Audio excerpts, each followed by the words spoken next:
Bismillahirrahmanirrahim. Iyyaka na'budu wa iyyaka nasta'in. Your Excellency, Mr. Imran, President of Tajikistan, Excellencies, leaders of SCO member states and observer states, Excellency Mr. Vladimir Norov, SCO Secretary General, Excellency Mr. Imrankhan, Director, Executive Committee of SCO Regional Anti-Terrorist Structure, distinguished delegates, it is a pleasure to be in the beautiful city of Dushanbe for this landmark SCO summit. This moment is doubly auspicious as it coincides with the 30th anniversary of Tajikistan's independence. We extend heartiest congratulations to the brotherly people of Tajikistan. I also take this opportunity to facilitate President Imran for his wise stewardship of SCO during Tajikistan's presidentship. Excellencies, the 20th anniversary of SCO is an important juncture to reflect on our journey so far. From the watershed moments in 2001, SCO has come a long way. Guided by the Shanghai spirit, SCO has steadily grown in size and stature. Today, SCO cumulatively represents 44% of the world population, 25% of the global landmass, and 20% of the global GDP. Impressive progress has been made in strengthening SCO normative and institutional basis and in developing practical cooperation on SCO's twin planks of security and socio-economic development. While SCO has done well to respond to old and new challenges, the increasingly complex global environment and geopolitical tensions would test our resolve in the times ahead.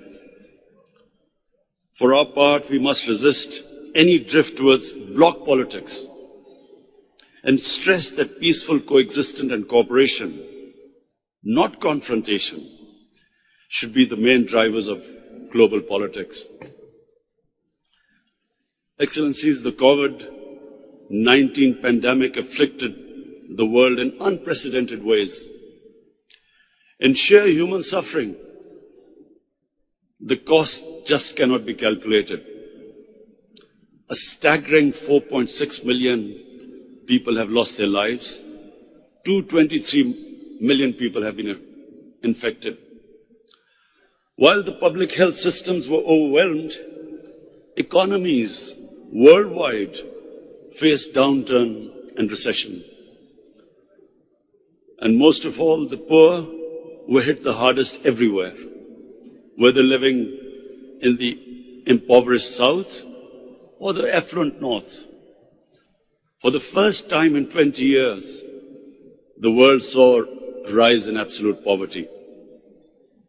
We in Pakistan adopted a collaborated strategy of smart lockdowns with simultaneous focus on saving lives, securing livelihoods, and stimulating the economy.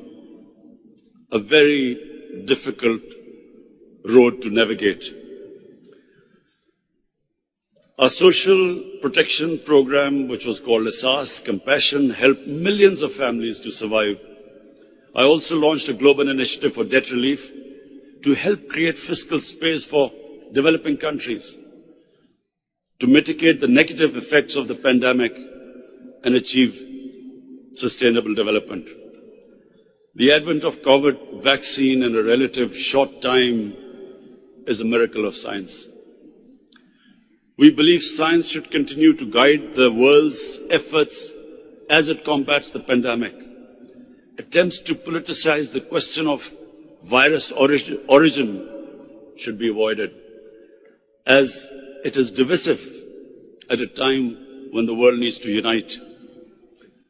The vaccine should also be available to everyone on equitable basis as a global public good. Excellencies, climate change is another existential threat that our planet faces. Mitigating its effects is rightly commanding the highest priority on global agenda. Pakistan's contribution to global emissions is negligible, yet we are amongst the 10 most vulnerable countries to negative effects of climate change. My government, I'm proud to say we've initiated a flagship program of planting 10 billion trees. Our initiative for Clean and Green Pakistan not only aims to protect nature and restore ecosystems, but also expand ecotourism and create thousands of new jobs for our youth. We're also committed to shifting our energy mix towards a clean and low carbon trajectory and are projecting 60% of our energy to be clean by 2030.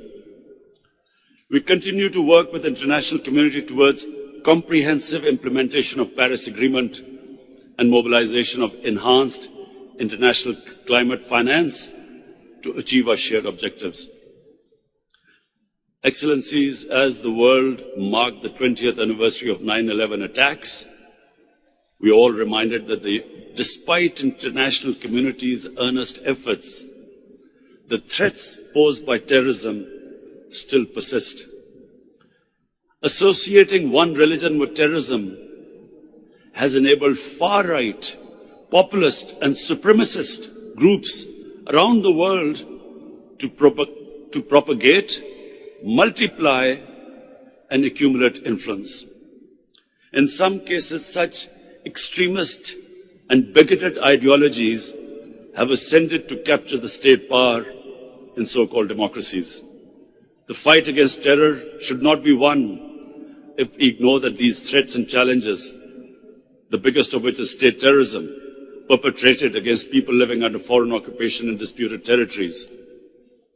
For decades, Pakistan has suffered from terrorism that was planned, supported, financed, and orchestrated by state entities from across the border. Outside the active zone of conflict, no other country has suffered more than Pakistan. We have suffered 80,000 casualties, an economic loss in excess of $150 billion, apart from millions of people being internally displaced. Yet our resolve remains strong. We will continue to be a reliable and a willing partner of the international community in the fight against terrorism and extremism. Excellencies, threats to international and regional peace and security is a vital interest of SCO. We believe faithfully implementing UN Security Council resolutions for peaceful settlement of outstanding disputes is a necessary condition for peace and indispensable for creating an environment of cooperation.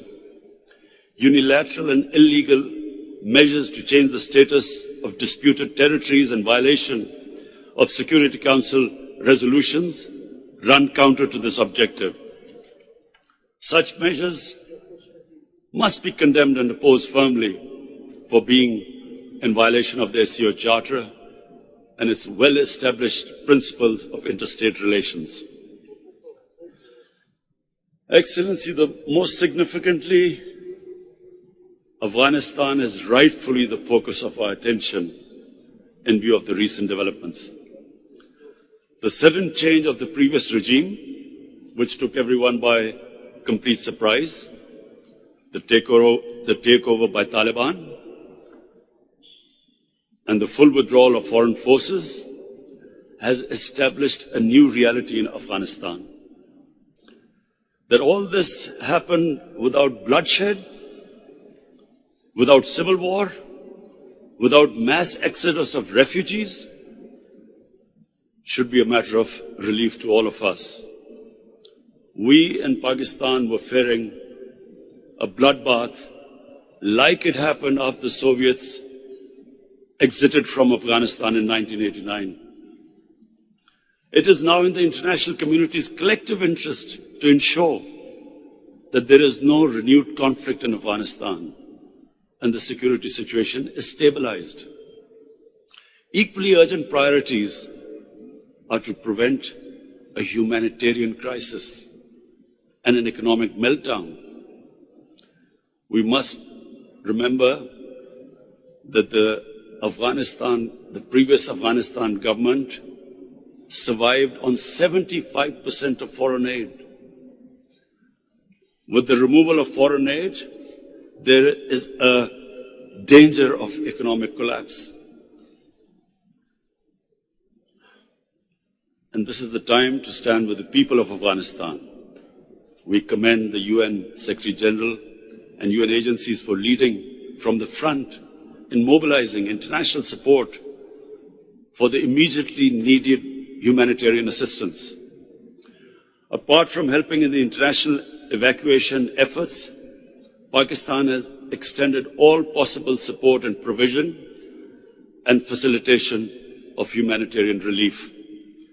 Going forward, we believe positive engagement of the international community with Afghanistan is extremely important. This is a rare opportunity to finally end 40 years of war in Afghanistan.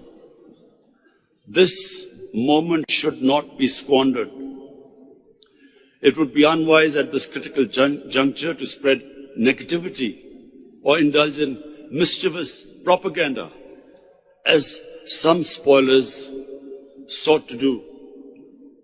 This will only serve to undermine the prospects of peace to the detriment of the Afghan people. For their part, the Taliban must fulfill the pledges they have made, and most of all, for an inclusive political structure where all ethnic groups, all sects of Afghanistan are represented. And this is vital for peace and stability. Apart from that, the human rights of all Afghans should be protected, and they should ensure that Afghanistan is never again a safe haven for terrorists. As a country that has continuously suffered from the spillover of conflict and stability in Afghanistan and borne the burden of nearly 4 million refugees for almost 40 years, Pakistan has an abiding interest in peaceful and stable Afghanistan. We will continue to support a stable and prosperous Afghanistan, and we must all realize that the history of Afghanistan suggests that the people of Afghanistan fiercely protect their sovereignty. Afghanistan is one country that cannot be controlled from outside. Excellencies, sustainable peace and stability in Afghanistan will also help us realize our vision of an interconnected, prosperous, and economically vibrant region. In Pakistan, we have shifted our focus from geopolitics to geoeconomics. Our new economic security paradigm has 3 central pillars: peace, development partnerships, and connectivity. Pakistan's geostrategic location as a natural bridge connecting Central Asia with South Asia finds its manifestation through the platform of SCO. Pakistan offers the shortest route to the sea for many of our partners in Central Asia. I commend the initiative by the President of Uzbekistan to host the International Conference on Central Asia, South Asia connectivity in Tashkent last July. There is no doubt that the web of rail, road, and sea and air links across the SCO region will usher in a new era of enhanced trade, energy flows, and people-to-people exchanges. This hard and soft connectivity will contribute significantly to progress and peace in the region and beyond. These trans-regional linkages will be reinforced by the China-Pakistan Economic Corridor, the flagship project of BRI, which is making steady progress. Excellencies, as we commemorate the milestone 20th SCO Summit, I propose 5-point way forward. 1. We must reaffirm our complete support for effective multilateralism and the principles of the UN Charter, including equality and sovereignty of states, respect for territorial integrity, non-aggression, non-use or threat of force, and people's right for self-determination. 2.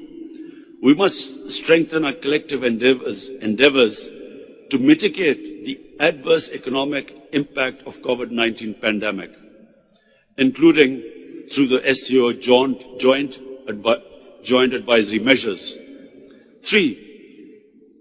We must chart out a coordinated SCO approach towards stabilizing the situation in Afghanistan, including through enhanced engagement to address our common concerns and safeguard our shared interests, steps to provide humanitarian support and ensure economic stability, and measures to enable Afghanistan to become a reliable partner in peace and prosperity. 4. We must advance the agenda of regional connectivity. In this regard, taking the process forward, Pakistan would like to host a conference on the theme Transport connectivity for regional prosperity. Transport connectivity for regional prosperity.